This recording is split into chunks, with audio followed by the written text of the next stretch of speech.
Hello friends, എല്ലാവർക്കും നമസ്കാരം. നമ്മുടെ ഇഷ്ടപരമ്പരയുടെ നാളത്തെ വിശേഷങ്ങളിലേക്ക് ഏവർക്കും സ്വാഗതം. അങ്ങനെ നമ്മുടെ ദേവി തൻ്റെ മനസ്സിലുള്ള സങ്കടങ്ങൾ മുഴുവനും മീനുവിനോടും മിത്രയോടും പറഞ്ഞുകൊണ്ടിരിക്കുകയാണ്.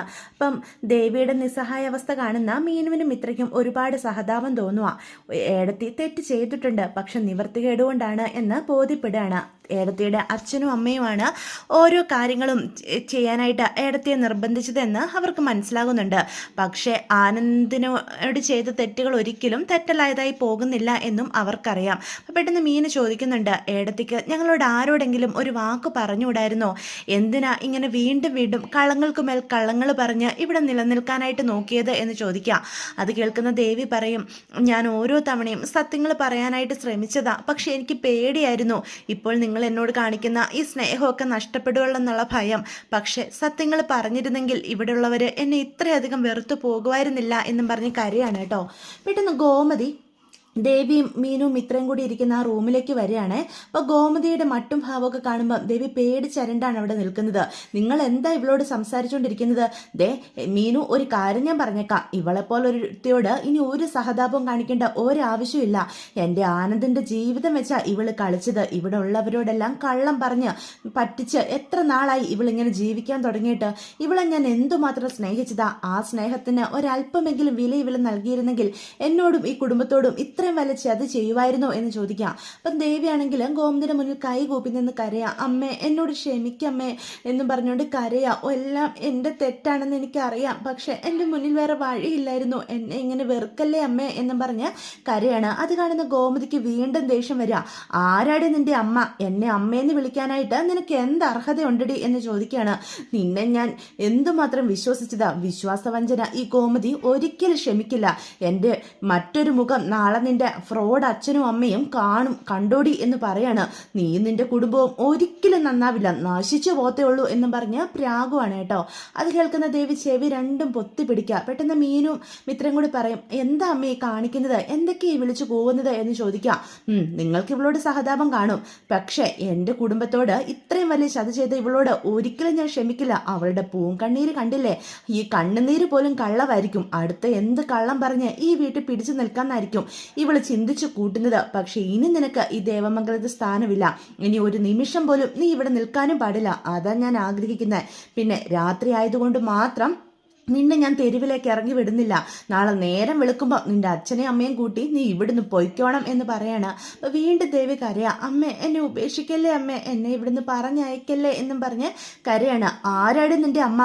എന്നെ ഇനി നീ ഒരിക്കൽ കൂടി അങ്ങനെ വിളിച്ചു കഴിഞ്ഞാൽ ഈ ഗോമതി ആരാണെന്ന് അറിയും എന്നും പറഞ്ഞ് ദേവിയുടെ തലമുടിയിൽ കുത്തിപ്പിടിക്കുകയാണ്. അത് കാണുന്ന മീനും മിത്രയും അന്തം വിട്ട് നിൽക്കുക. ഗോമതിയുടെ ഇത്രയും ദേഷ്യം കലർന്നൊരു ഭാവം അവരാരും ഇതുവരെയും കണ്ടിട്ടില്ല. നിനക്കെന്നെ അമ്മയെന്ന് വിളിക്കാൻ എങ്ങനെ ധൈര്യം വന്നടി? എൻ്റെ മകൻ്റെ ജീവിതം ഇതുപോലെ നശിപ്പിച്ച് കളഞ്ഞിട്ട് എൻ്റെ മുന്നിൽ വന്നു നിന്ന് എന്നെ തന്നെ നീ അമ്മയെന്ന് വിളിക്കുന്നു. ക്ഷമിക്കില്ലടി നിന്നോട് ഒരിക്കലും. ഇനി നീ എന്തൊക്കെ പറഞ്ഞാലും ഒരല്പം പോലും വിശ്വസിക്കത്തുമില്ല ഈ ഗോമതി നിന്നെ എന്ന് പറയാം. എനിക്ക് ഒരിക്കൽ തെറ്റുപറ്റി എന്നും കരുതി ഇനിയും നിന്നെ ഒന്നും ഞാൻ കണ്ണും പൂട്ടി വിശ്വസിക്കില്ല എന്നും വീണ്ടും പറയണേ. എന്നിട്ട് ദേവീനെ വീണ്ടും ഉപദ്രവിക്കുന്ന കാണുന്ന മീനും മിത്രയും കൂടി ഗോമതിയെ പിടിച്ചു മാറ്റാണ്. അപ്പച്ചിക്ക് ഇതെന്താ, ഭ്രാന്തായോ എന്ന് ചോദിക്കുക. അതെ, എനിക്ക് ഭ്രാന്തായി. എൻ്റെ കുടുംബം നശിപ്പിച്ച ഇവളെ കാണും തോറും എൻ്റെ ഭ്രാന്ത് കൂടത്തേ ഉള്ളൂ എന്ന് വീണ്ടും പറയാണ്. ഇവളോട് ഞാൻ ക്ഷമിക്കില്ല. നാളെ നേരം വെളുക്കുമ്പോൾ ഇവളുടെ അച്ഛനും അമ്മയും ഇവിടെ വന്നിരിക്കണം. എൻ്റെ യഥാർത്ഥ സ്വഭാവം എന്താണെന്ന് അവരറിയാൻ പോകുന്നതേ ഉള്ളൂ. ഈ ഗോമതിയുടെ ശാന്തഭാവം മാത്രമല്ലേ കണ്ടിട്ടുള്ളൂ. സ്നേഹിക്കാൻ ഗോമതിക്ക് ആവോളം അറിയാം. അതുപോലെ ഞാൻ വെറുത്താലുണ്ടല്ലോ, അതിൻ്റെ എത്രത്തോളം കഠിനമായിരിക്കുമെന്ന് നീ മനസ്സിലാക്കാൻ പോകുന്നേ ഉള്ളടി എന്നും പറഞ്ഞ് ദേവിയെ വീണ്ടും അവിടെ നിന്നൊരു തള്ളിയിട്ട് പോകാനായിട്ട് തുടങ്ങാം. അപ്പം ഇത്രയും മീനും അവിടെ നിൽക്കുന്നുണ്ട്. അവരെയും പിടിച്ച് മാറ്റിയിട്ടാണ് പോകുന്നത്. അവർ പറയുന്നത് പോലും ഗോമതി കേൾക്കുന്നില്ല. അത്രയധികം ദേഷ്യവും വാശിയും ഗോമതിക്ക് നമ്മുടെ ദേവിയോടുണ്ടായിരിക്കുകയാണ് കേട്ടോ. അപ്പോൾ ഗോമതിയുടെ ഈ മാറിയ ഭാവവും ദേഷ്യവും എല്ലാം കൂടി ദേവി വല്ലാത്തൊരവസ്ഥയിൽ പെട്ടിരിക്കുകയാണ്. ഇനി ഒരിക്കലും അമ്മ തന്നെ സ്നേഹിക്കില്ല എന്ന് ദേവിക്ക് ബോധ്യപ്പെട്ടിരിക്കുക. അപ്പോൾ ദേവി അവിടെ നിന്ന് പൊട്ടിക്കരയാണ് കേട്ടോ. അമ്മയുടെ ഓരോ വാക്കുകളും ദേവിയുടെ മനസ്സിലേക്ക് വീണ്ടും കടന്നു വരിക. ഏടത്തി ഇതൊന്നും കണ്ട് സങ്കടപ്പെടണ്ട. അപ്പച്ചിയുടെ സങ്കടം കാരണമാണ് ഇങ്ങനെയൊക്കെ പറയുന്നത്. ആനന്ദേട്ടൻ്റെ ജീവിതം തകർന്നതിൽ അത്രയേറെ വേദനയുണ്ട്. അപ്പച്ചിക്ക്. എന്തുമാത്രം കള്ളത്തരങ്ങളാ ഏടത്തി പറഞ്ഞത്. അതെല്ലാം കൂടി അപ്പച്ചിയെ വല്ലാത്തൊരവസ്ഥയിൽ എത്തിച്ചിട്ട് ഇങ്ങനെയൊക്കെ പെരുമാറുന്നേ എന്ന് പറയാം. അത് കേൾക്കുമ്പോൾ ദേവി ഒന്നും മിണ്ടാതെ വീണ്ടും അവിടെ നിന്ന് കരയാണ്. അപ്പം മീനു പറയും, ഏടത്തിയെ കൂടുതൽ സങ്കടപ്പെടുത്താനായിട്ട് ഞങ്ങൾ പറഞ്ഞതല്ല, എല്ലാം ശരിയാകും. ആനന്ദേട്ടനും ഏടത്തിയുടെ അവസ്ഥ മനസ്സിലാകും. ഇവിടെയുള്ളവരെല്ലാം ഏടത്തി എന്തുകൊണ്ടാണ് ഇങ്ങനെയൊക്കെ പെരുമാറിയതെന്ന് ഒരു ദിവസം ബോധ്യപ്പെടും എന്ന് പറഞ്ഞ് മനസ്സിലാക്കുകയാണ് കേട്ടോ മീനു. പക്ഷേ നമ്മുടെ ഗോമതിയുടെ അവഗണനയും ദേഷ്യവും അവജ്ഞ നിറഞ്ഞ സംസാരവും ദേവി ആകെ തകർത്ത് കളയുവാണേ. ഇതേ സമയം പുറത്തേക്ക് ഇറങ്ങി നിന്നിട്ട് ബാലനാണെങ്കിൽ ഉദയഭാനുവിനെ ഫോൺ വിളിക്കുക. അപ്പം രാത്രി ബാലൻ്റെ ഫോൺ കോൾ കാണുമ്പം ഉദയഭാനു എടുക്കുകയാണ്. എന്താ ബാല ഈ അസമയത്ത് എന്താ ഫോൺ വിളിച്ചത് എന്ന് ചോദിക്കുക. അതെന്താ ഈ സമയത്ത് ഫോൺ വിളിച്ചാൽ ഉദയഭാനു സാറിന് എടുക്കാൻ എന്തെങ്കിലും ബുദ്ധിമുട്ടുണ്ടോ എന്ന് ബാലൻ ചോദിക്കുകയാണ്. അതെന്താ ബാലൻ അങ്ങനെ സംസാരിക്കുന്നത് എന്ന് അപ്പം ചോദിക്കുക. നാളെ നേരം വെളുക്കുമ്പം ഉദയഭാനുവും ശ്രീകലയും ഇവിടേക്കൊന്ന് വരണം എന്ന് പറയണം കേട്ടോ. പെട്ടെന്ന് ഉദയഭാനു സാർ എന്ന് വിളിച്ചിരുന്നിടത്ത് ഉദയഭാനു എന്ന് ഊന്നൽ കൊടുത്ത് ബാലൻ വിളിച്ചത് അയാൾ ശ്രദ്ധിക്കുന്നുണ്ട്. എന്താ ബാല എന്തെങ്കിലും പ്രശ്നമുണ്ടോ എന്ന് ചോദിക്കുക. എന്ത് പ്രശ്നം? ഒരു പ്രശ്നമില്ല. നിങ്ങൾ രണ്ടുപേരും നേരം വെളുക്കുമ്പോൾ ഇവിടേക്കൊന്ന് വരണം എന്ന് വീണ്ടും തീർത്തു പറയണം. അത് കേൾക്കുമ്പം അവിടെ എന്തെങ്കിലും ഫംഗ്ഷൻ ഉണ്ടോ ബാല, അതുകൊണ്ടാണോ ഞങ്ങളെ വിളിച്ചത് എന്ന് ചോദിക്കുക. ആ ചെറിയൊരു ഫംഗ്ഷൻ ഉണ്ട്, അതുകൊണ്ടാണ് നിങ്ങൾ രണ്ടാളെയും വിളിച്ചത്, ഉറപ്പായിട്ടും വരണം എന്ന് പറയാം. അത് കേൾക്കുമ്പോഴത്തേക്കും ഉദയഭാനു ആണെങ്കിൽ ആകെ പേടിച്ച് വിറയ്ക്കുന്നുണ്ട്. എന്തോ അവിടെ നടന്നിട്ടുണ്ട്. ബാലൻ്റെ സാധാരണ ഗതിയിലുള്ള സംസാര രീതിയൊന്നും അല്ല, ഉള്ളിൽ എന്തോ വെച്ചുകൊണ്ട് സംസാരമാണെന്ന് ബോധ്യപ്പെടുകയാണ് കേട്ടോ ഉദയഭാനുവിന്. എന്തായാലും രാവിലെ തന്നെ വരാമെന്ന് ബാലനോട് പറഞ്ഞിട്ട് ഫോൺ കട്ട് ചെയ്യുകയാണേ.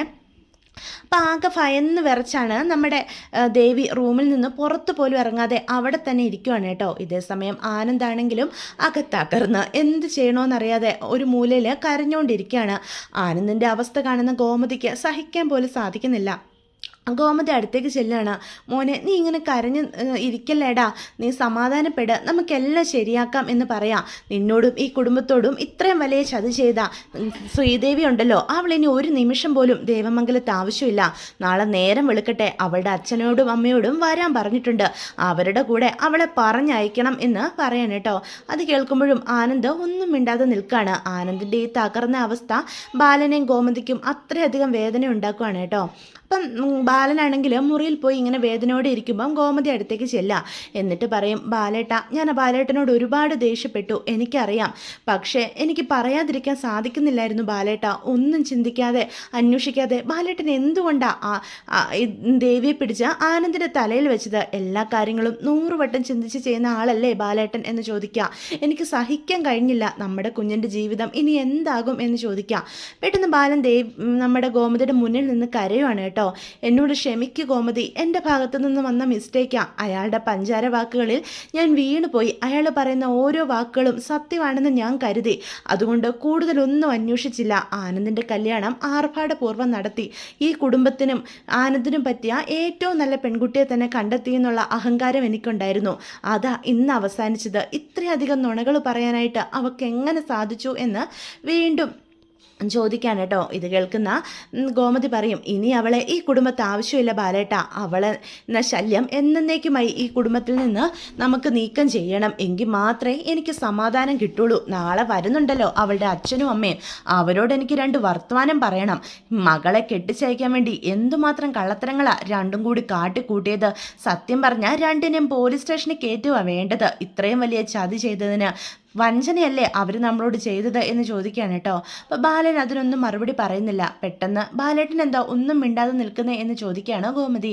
എന്ത് പറയാനോ ഗോമതി, എൻ്റെ തെറ്റല്ലേ, അവരെ മാത്രം കുറ്റപ്പെടുത്തിയിട്ട് കാര്യമില്ലല്ലോ. അവർ പറഞ്ഞ കള്ളങ്ങളെല്ലാം വിശ്വസിച്ച് അവരെപ്പറ്റി കൂടുതൽ അന്വേഷിക്കാത്തത് എൻ്റെ തെറ്റല്ലേ, ഇതിനൊക്കെ കാരണക്കാരൻ ഞാനാ എന്നുള്ള രീതിയിൽ ബാലനും അവിടെ നിന്ന് സംസാരിക്കുകയാണ് കേട്ടോ. അപ്പോൾ ഇതേ സമയം വീട്ടിൽ അരങ്ങേറിയ കാര്യങ്ങളൊന്നും ഇതുവരെ വിശ്വസിക്കാൻ പോലും സാധിച്ചിട്ടില്ല നമ്മുടെ ആര്യനും ആകാശനും. അവർ രണ്ടുപേരും മറ്റൊരു സ്ഥലത്തിരുന്ന് ഇങ്ങനെ സംസാരിച്ചുകൊണ്ടിരിക്കുക. എങ്കിലും ഏടത്ത് ഇത്രയധികം കള്ളത്തരങ്ങൾ ചെയ്ത ഒരു വ്യക്തിയായിരുന്നോ എന്ന് ചോദിക്കുകയാണ് കേട്ടോ ആകാശ്. അപ്പോൾ ആര്യം പറയും, ആദ്യം തൊട്ടേ എനിക്ക് അയാളെപ്പറ്റി പല സംശയങ്ങളും ഉണ്ടായതല്ലേ, അന്ന് അയാളെപ്പറ്റി അന്വേഷിച്ചപ്പോഴൊക്കെ പക്ഷെ ഒരു കാര്യവും കണ്ടെത്താനായിട്ട് സാധിച്ചിരുന്നില്ലല്ലോ. അന്ന് അയാളെപ്പറ്റിയുള്ള സകല കാര്യങ്ങളും ഞാൻ കണ്ടെത്തിയിരുന്നെങ്കിൽ ഇന്ന് ഇത്രയും പ്രശ്നങ്ങൾ ഇവിടെ ഉണ്ടാകുമായിരുന്നില്ല എന്ന് പറയാണ്.